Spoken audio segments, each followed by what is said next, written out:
Hey guys, अगर आपको Russia में आईटी जॉब्स पाने के लिए असिस्टेंस चाहिए या फिर इंडीवर्ल्ड के साथ टाई अप किए हुए रशियन यूनिवर्सिटीज में एडमिशन चाहिए तो आप मुझे व्हाट्सएप, टेलीग्राम या फिर कॉल कर सकते हैं इस नंबर पे। इसके बारे में डिटेल में जानने के लिए आप नीचे डिस्क्रिप्शन में दिए गए 2 यूट्यूब लिंक्स को क्लिक कर सकते हैं। हे गाइस, इंडीवर्ल्ड एंटरटेनमेंट के नए वीडियो में आपका स्वागत है। मैं हूं प्रीति। तो कुछ ही दिनों में ये साल खत्म हो जाएगा और कुछ ही दिनों बाद हम 2023 में एंटर कर जाएंगे। तो ये साल तो खत्म हो रहा है, बस एक ही चीज है जो खत्म होने का नाम ही नहीं ले रही है, और वो है रशिया यूक्रेन की वॉर। और इसकी वजह से सिर्फ रशियंस और यूक्रेनियंस को ही नहीं बल्कि पूरी दुनिया को इसके साइड इफेक्ट्स झेलने पड़ रहे हैं। ग्लोबल इकोनॉमिक क्राइसिस भी बढ़ती जा रही है और अब वेस्ट और भी ज्यादा रशिया पर दबाव दे रहा है। मतलब ये रशिया को किसी भी कीमत पर जीतने नहीं देंगे और इसके लिए ये सर से पैरों तक का जोर लगा रहे हैं। तरह तरह के सैंक्शंस लगाए, वार्निंग दी गई, यहाँ तक कि दूसरे कंट्री को भी इनसे दूर रहने को कहा गया और यूक्रेन की हेल्प करने लगे सारे मिलकर। पर फिर भी जब रशिया ने हार नहीं माना और डट कर खड़ा रहा तो इन्होंने एक नई तरकीब निकाली है। तो अब तो ये समझ गए हैं कि इंडिया पीछे हटने वाला नहीं है, वो तो ऑयल खरीदेगा ही और वो ज्यादा कुछ कह भी नहीं सकते इस बारे में, क्योंकि obviously national interest, obviously India अपना नेशनल इंटरेस्ट देखेगा। और कुछ वेस्टर्न कंट्रीज भी खरीद रहे हैं और दूसरों को ना खरीदने की नसीहत भी दे रहे हैं, बिकॉज ऑब्वियसली मजबूरी। तो इन्होंने अब क्या किया है, इन्होंने रशिया के ऑयल ट्रेड पर अ प्राइस कैप लगा दिया है। सो अकॉर्डिंग टू न्यूज,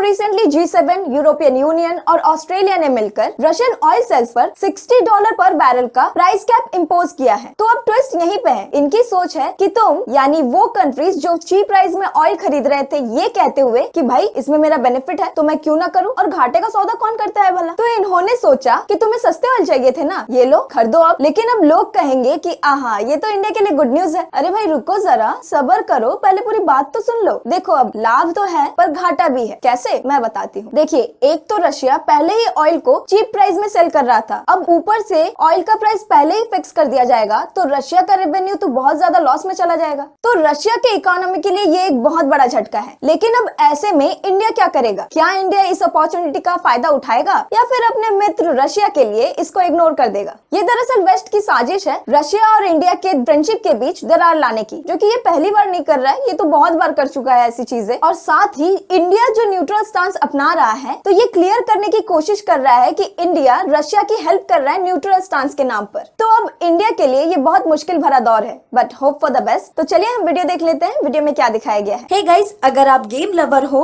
तो आपको ये गेम डेफिनेटली ट्राई करनी चाहिए। इसका नाम है द गेम ऑफ 7। ये काफी हद तक इंडियन चेस की तरह ही है और साथ ही ये काफी इंटरेस्टिंग और मजेदार गेम भी है। Then you should definitely try once. Link description में है। तो चलिए शुरू करते हैं।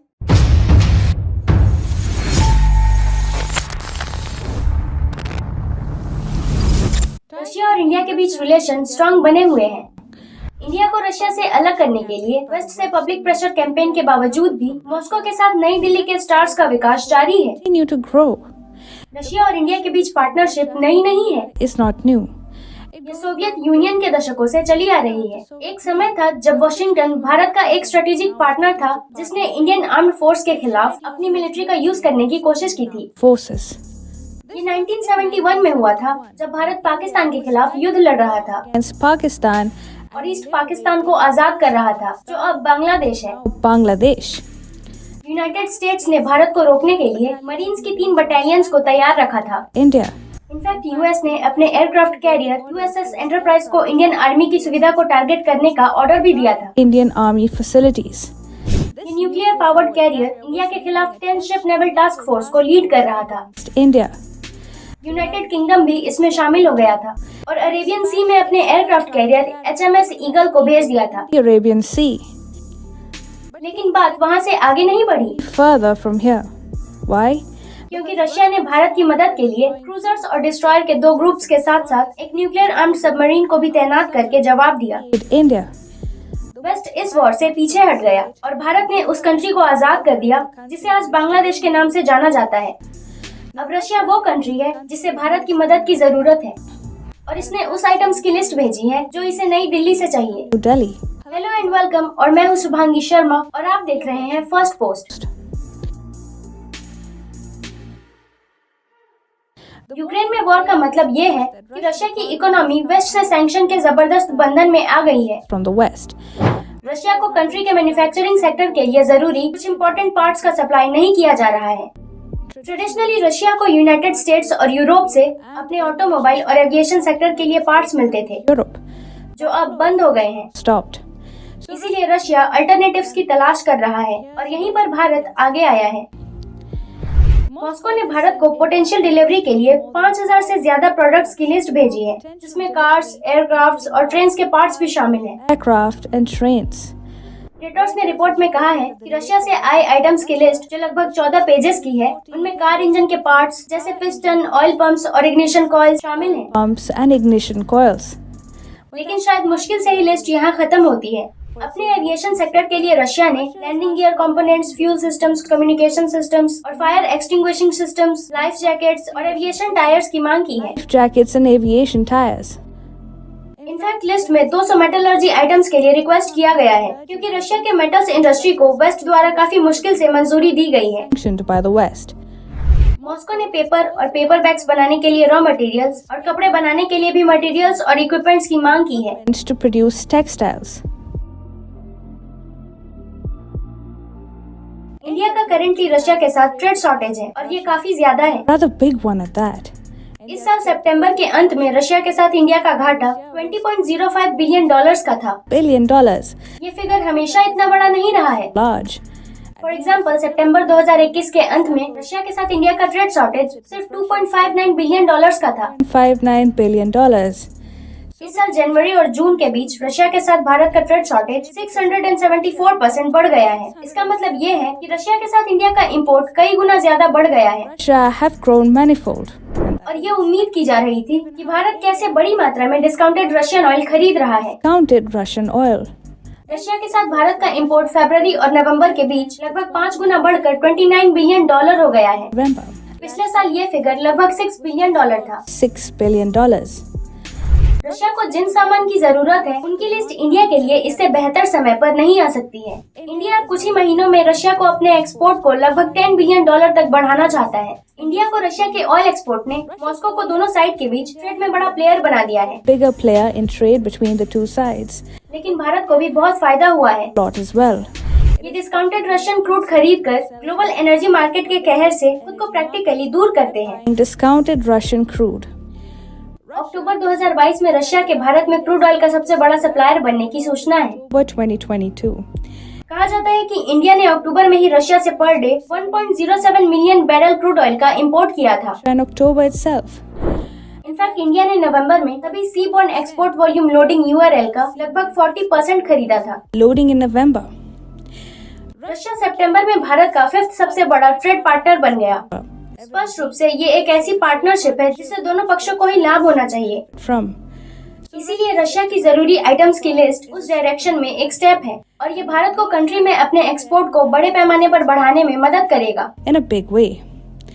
क्या आपको लगता है कि रशिया इंडिया की मदद से वेस्टर्न सैंक्शंस के प्रभाव को सक्सेसफुली कम कर पाएगा?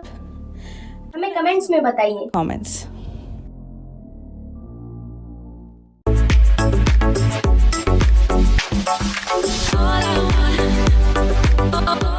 पहला कमेंट है जॉर्ज। इन्होंने लिखा है, अमेरिका ने ईस्ट पाकिस्तान जेनोसाइड को स्पॉन्सर किया और इंडिया के खिलाफ पाकिस्तान का सपोर्ट किया।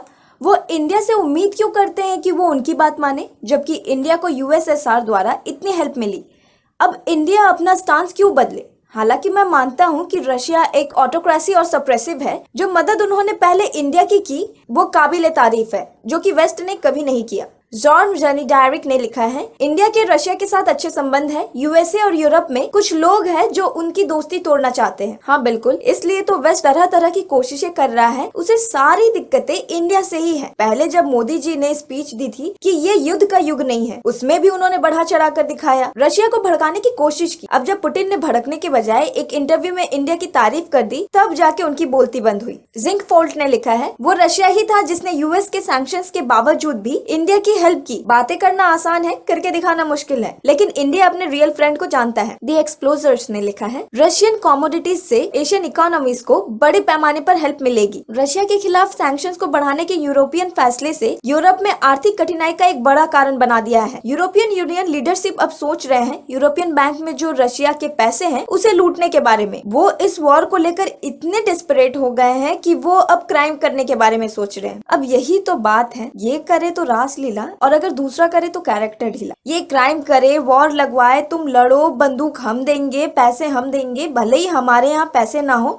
लेकिन हम भीख मांग कर भी तुम्हें पैसे देंगे, तुम लड़ो। अगर इन्हें इतनी ही वर्ल्ड पीस की चिंता थी तो ये दोनों पक्षों को बैठाकर नॉर्मली बात करके इक्वल डिसीजन लेना चाहिए था इनको कि झगड़े से आपका या मेरा नहीं बल्कि सिटीजन्स को प्रॉब्लम होगा। लेकिन नहीं, दोनों में झगड़े लगाकर खुद मजे कर रहे हैं। साइलेंट यादव ने लिखा है, मुझे नहीं लगता ये समझ रहे होंगे लोग, रशिया सिर्फ 500 आइटम्स ही नहीं उससे भी ज्यादा चाहता है। लेकिन दिक्कत ये है कि इंडिया एक बड़ा मैन्युफैक्चरर नहीं है दूसरी कंट्रीज की तरह।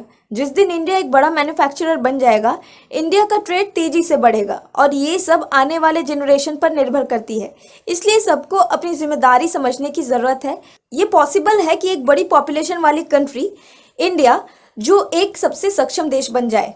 हाँ बिल्कुल, इंडिया में वो पोटेंशियल है। स्पेशली अभी के टाइम में अगर इंडिया क्विक एक्शन लेता है तो ये जरूर एक मैन्युफैक्चरिंग हब बन सकता है। वैसे भी कोरोना के बाद चाइना की क्रेडिबिलिटी पर सीरियस डाउट है लोगों को, इसलिए कंपनीज चाइना में मैन्युफैक्चरिंग यूनिट्स पर इन्वेस्ट करने से पहले 2 बार सोचेंगे। तो इंडिया सर्टेनली नेक्स्ट चॉइस है, लेकिन हब बनने के लिए इंडिया को इंफ्रास्ट्रक्चर फैसिलिटी पर क्विक एक्शन लेने की जरूरत है। रेड टेप्स को हटाने की जरूरत है, पॉलिसीज को सिंपल और प्रैक्टिकल बनाने की जरूरत है। अगला कमेंट है इन्फ्लेशन टू द मून। इन्होंने लिखा है, रशिया उस अंकल की तरह है जो शराब पीते हैं लेकिन आपके अच्छे के बारे में सोचते हैं, आपको जरूरत के समय में आपकी मदद करते हैं। लेकिन अमेरिका उस अंकल की तरह है जिसके पास पैसे तो है, साफ सुथरी इमेज भी है, जो ड्रिंक तो करता है पर छुप छुपा के, लेकिन यही अंकल आपकी हेल्प नहीं करते जब तक कि उसमें उनकी इंटरेस्ट ना हो। 100% करे। अमेरिका खुद को वेल मैनर्ड गुड क्वालिटी के साथ पोर्ट्रे करता है। हाथ तो गंदे इसके भी है लेकिन छुपाता है और लोगों के सामने अच्छा बनने का ढोंग करता है, जबकि ये सच नहीं है। जितना क्लीन ये खुद को दिखाता है ये तो इसके एक्शंस में ही दिखता है ये कितना क्लीन है। समझने वाले तो समझ जाते हैं और ना समझ फंस जाते हैं। ये हेल्प तो करते हैं पर बदले में इन्हें दोस्त या पार्टनर नहीं, पालतू कुत्ता चाहिए जो इनके इशारों पर नाचे। और पाकिस्तान से बेहतर भला कोई ये समझ सकता है? जॉन चर्च ने लिखा है, मॉस्को इंडिया के साथ अच्छा बिजनेस कर रहा है, वो ये सारे आइटम्स चाइना और ईरान से भी खरीद सकता था। राबुआन माइंटाइन ने लिखा है, वेस्ट इंडिया को वेस्ट के लिए रशियन ऑयल खरीदने के लिए बोलता है ताकि वो खुद के ही सैंक्शंस अवॉइड कर पाए।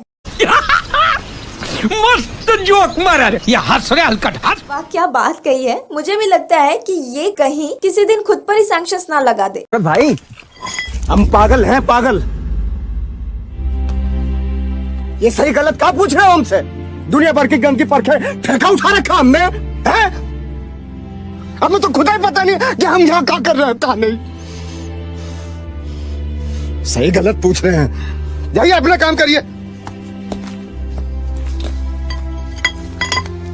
कहीं इन्हें ऐसा दिन ना देखना पड़ जाए, इसलिए कहा जाता है कीप योर काम से काम। तो आज का वीडियो मैं यहाँ पे खत्म करती हूँ और मिलती हूँ आपसे नेक्स्ट वीडियो में। Till then good bye.